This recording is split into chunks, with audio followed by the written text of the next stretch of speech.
Hello students, today we are going to talk about the poem Animals by Walt Whitman. In this poem, the poet tells us that he feels more at home with animals than humans, whom he finds complicated and false. यहाँ पर poet ये बता रहा है कि वो जो है जब जानवरों के साथ होता है तो वो उसको ज़्यादा अच्छा लगता है, यानी खुशी होती है जानवरों के साथ रहने में बजाय मनुष्यों के साथ रहने में, क्योंकि मनुष्य जो है वो एकदम कॉम्प्लिकेटेड, यानी उनका जो बिहेवियर है वो समझ में नहीं आता और वो झूठे लोग हैं. So let us start the poem. I think I could turn and live with animals, they are so placid and self contained. यहाँ पर पोएट कह रहा है कि कभी कभी उसको लगता है कि वो जो है एक जानवर हो जाए, यानी मनुष्य की जगह वो जानवर हो जाए और उन्हीं के साथ रहे. दे आर सो, और उसका रीज़न ये बताता है वो कि they are so placid and self contained, यानी कि वो जो जानवर हैं वो एकदम शांत रहते हैं एंड सेल्फ कंटेन्ड और सेल्फ सेटिस्फाइड रहते हैं, यानी वो शिकायत नहीं करते मनुष्यों की तरह और झगड़ते नहीं हैं या एक दूसरे का बुरा नहीं करते हैं, जबकि मनुष्य जो है वो एक दूसरे का बुरा करते हैं, शांत नहीं, उनका दिमाग शांत नहीं रहता और सेटिस्फाइड नहीं रहते कभी. तो उसको लगता है कि मनुष्यों के साथ रहने के बजाय वो जानवरों के साथ रहे. अगली लाइन में पोएट कह रहा है कि I stand and look at them long and long, यानी कि जब भी वो जानवरों के साथ होता है तो उनके पास बहुत देर तक खड़ा रहता है और उनको देखता रहता है कि कितने शांत हैं और किसी भी चीज़ की चिंता नहीं है उनको, जैसे कि मनुष्यों को रहती है. They do not sweat and wine about their conditions. यहाँ पोएट कह रहा है कि जानवर जो होते हैं वो मनुष्यों की तरह जो है वो, यानी कि वो चीखते और चिल्लाते नहीं, अपनी समस्याओं को लेकर जो है परेशान नहीं होते, शिकायत नहीं करते कि मुझे ये प्रॉब्लम है.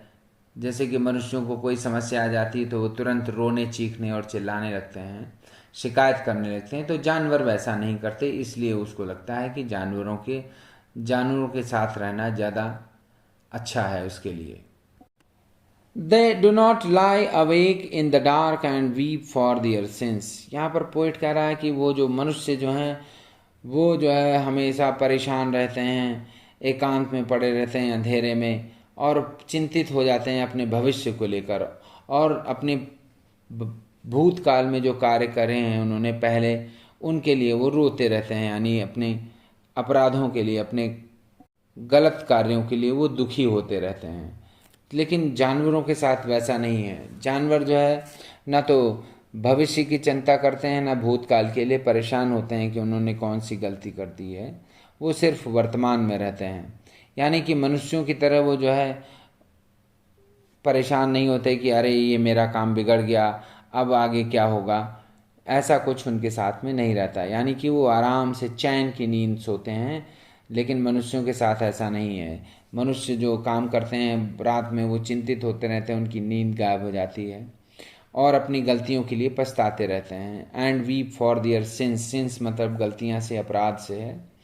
They do not make me sick discussing their duty to God. यहाँ पोइट कह रहा है कि मनुष्यों की तरह जानवर जो है इस बात के लिए परेशान नहीं रहते हैं कि ईश्वर के प्रति उनके क्या कर्तव्य हैं, यानी उनको पूजा पाठ करनी है नहीं करनी है.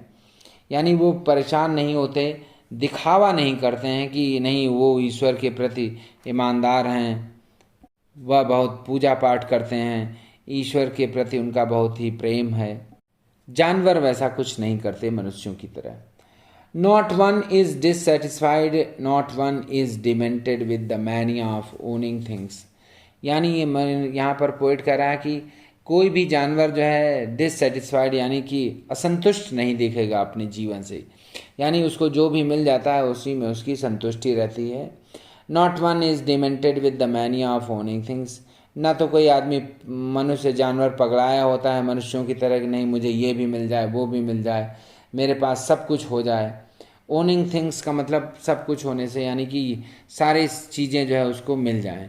तो जानवरों के साथ वैसा नहीं है. वो सिर्फ वर्तमान को लेकर, मतलब वर्तमान में ही रहते हैं, यानी भविष्य की चिंता नहीं करते कि उन्हें बहुत सारा धन इकट्ठा करना है या बहुत सारा भोजन इकट्ठा करना है. मैनिया मतलब पागलपन से. मैनिया ऑफ ओनिंग थिंग्स का मतलब बहुत सारी चीज़ें कलेक्ट करने के लिए, यानी कि मेरे पास बहुत सारा सुख सुविधा, पैसे, धन दौलत हो जाए, तो ऐसा पागलपन जानवरों में नहीं पाया जाता। Not one kneels to another nor to his kind that lived thousands of years ago. यानी कि मनुष्य जो हैं, जैसे कि वो अपने पूर्वजों की पूजा करते हैं, मंदिरों में जाते हैं, मस्जिदों में जाते हैं, गुरुद्वारे में जाते हैं, चर्च में जाते हैं और पूजा करते हैं उन मनुष्यों की जो पहले धरती पर रह चुके हैं। लेकिन कोई भी जानवर ऐसा नहीं करता है मनुष्यों की तरह कि वो अपने ही तरीके के जानवरों की पूजा पाठ करे जो कि पहले इस धरती पर रहा करते थे। यहाँ नील्स का मतलब झुकने से है, नील्स टू अनदर, यानी कि हम जब मंदिरों में जाते हैं या मस्जिदों में तो वहाँ झुक करके पूजा पाठ करते हैं, अपने ही जैसे मनुष्यों की पूजा पाठ करते हैं जो कि वर्षों पहले इस धरती पर थे। Not to his kind that live thousand of years ago, यानी कि उनकी जो कि हजारों साल पहले यहाँ धरती पर रहते थे और अब जो है हम उनकी पूजा कर रहे हैं। तो जानवर वैसा नहीं करते मनुष्यों की तरह। नॉट वन इज रिस्पेक्टेबल और unhappy over the whole earth. तो ये कह रहा है कि कोई भी जानवर जो है सम्मान का भूखा नहीं है, यानी कि वो नहीं चाहता कि वो सम्मान, उसको लोग सम्मान दें, या वो दुखी नहीं है इस बात को लेकर कि कोई उसको सम्मान नहीं दे रहा है इस पूरी धरती पर।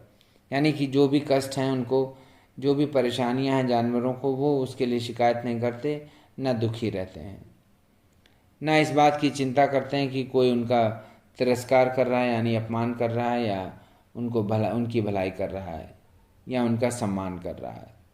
सो they show their relations to me and I accept them.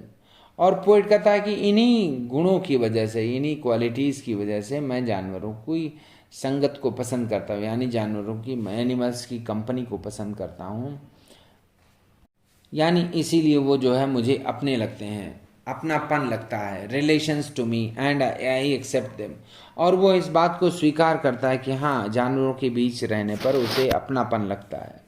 They bring me tokens of myself, they evince them plainly in their positions. यहाँ पर पोइट कह रहा है कि जो एनिमल्स हैं वो अपनी एक्टिविटीज़ से जो है अपनापन दिखाते रहते हैं, यानी कि उनकी एक्टिविटीज़ से लगता है कि मैं उनका अपना ही हूँ, यानी मैं उन्हीं के बीच का हूँ। द इवेंट्स, इवेंट्स का मतलब शो है, डिस्प्ले से है, them plainly in their positions, यानी कि जो भी उनके पास है वो उसी में खुश रहते हैं, मस्त रहते हैं, और इसीलिए मुझे लगता है कि मैं उनके ही बीच का हूँ। I wonder where they got those tokens, मुझे समझ में नहीं आता, पता नहीं कहाँ से वो जो है ऐसा सेटिस्फैक्शन, यानी ऐसे जो गुण हैं उनके अंदर कहाँ से आए। Did I pass that way long huge time ago and negligently drop them. यहाँ पोइट को लगता है क्या कि मैं भी जो है हम मनुष्यों के साथ भी वैसा ही पहले था, यानी हम मनुष्य भी जो है जानवरों की तरह संतुष्ट रहा करते थे, लेकिन अब जो है हमने उनको अपने गलत सोच की वजह से उन सारे अच्छे गुणों को गुणों का त्याग कर दिया है, यानी हम उन सारे जो गुड क्वालिटीज़ हैं उनको हम पीछे छोड़ आए हैं, और हमने जो है अपनी अलग दुनिया बना ली है जिनमें कि सारी चिंताएं हैं, लड़ाई झगड़ा है। यहाँ पोइट कह रहा है did I pass that way huge times ago, यानी कि ऐसा लगता है उसको कि बहुत समय पहले जो है वो उस जगह को छोड़ आया, यानी वैसी जो क्वालिटीज़ हैं उनको छोड़ आया है, यानी जो जानवरों के साथ पाई जाती हैं। Now students we will talk about the figure of speeches used in this poem. तो पहली फिगर ऑफ स्पीच है पर्सोनिफिकेशन। यहाँ पर पोइट ने जो है जानवरों के जो मतलब अंदर जो उन क्वालिटीज़ की इमेजिनेशन करी, यानी कि उनको देख रहा है जो मनुष्यों के अंदर पहले कभी पाई जाती थी, यानी कि जानवर जो है मनुष्य की तरह जो है वो पेशेंट हैं, सेल्फ सेटिस्फाइड हैं, एस्थेटिक और इम्पार्शियल हैं, जो कि मनुष्यों के अंदर होती हैं। रिपीटिशन की बात करें तो यहाँ पर जो रिपीटिशन है, long and long to tell that he keeps watching animals for a long time, यानी यहाँ पर जो फिगर ऑफ स्पीच है वो रिपीटिशन है। अगली फिगर ऑफ स्पीच है एलिट्रेशन। तो जैसे लाइनें हैं, look at them long and long, they do not make me sick plainly in their positions. I wonder where they. तो look at them long and long, यहाँ पर एल जो consonant sounding letter है वो रिपीट हुआ है, इसलिए alliteration है। अगली लाइन है they do not make me sick, तो यहाँ एम जो है वो कॉन्सोनेंट साउंडिंग लेटर है जो यूज़ हुआ है मेक मी में, तो इससे फिगर ऑफ स्पीच हो गई एलिट्रेशन। फिर अगली लाइन है प्लेनली इन देयर पोजिशंस, तो पी वर्ड जो है, पी लेटर जो है रिपीट हुआ है। और इसी तरह है wonder where, W word repeat हुआ है, तो यहाँ पर फिगर ऑफ स्पीच हो गई alliteration. Students, this was the explanation as well as information about figure of speeches. I hope you would have a clear cut idea about the poem. Thank you for listening to me.